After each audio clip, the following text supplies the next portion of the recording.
آب صفای زندگی، منبع سرسبزی طبیعت و مهمتر برای پیشگیری بیماری‌های سیرایتی در حیات آدمان نقش کلان دارد. با مقصد بلند برداشتن سطح معرفت ساکنان دهات، عاید این موضوع مهم روز در دهه پوشان پایان دهات به نام خدای رجب ناحیه واسع اکسیای ترغیباتی دایر کرده شد.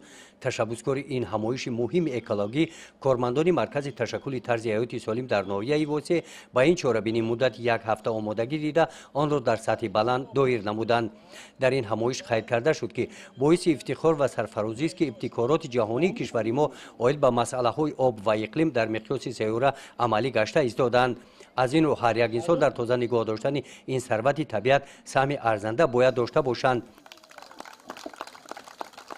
چاره‌بینی مذکور در صحن حولی مرکز سلامتی دهاتی با اشتراک ساکنان دهات با بخش‌های سوال و جواب در موضوع اهمیت یاب در پیشگیری بیماری‌های سیرایتی پرمضمون گذشت.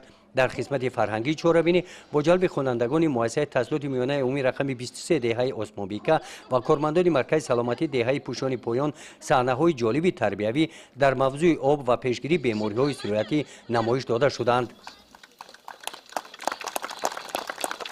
در این همایش خوانندگان از اشعار ادیبان تاجیک عاید محافظت طبیعت و پیشگیری تغییریابی اقلیم شعرها قرائت نمودند.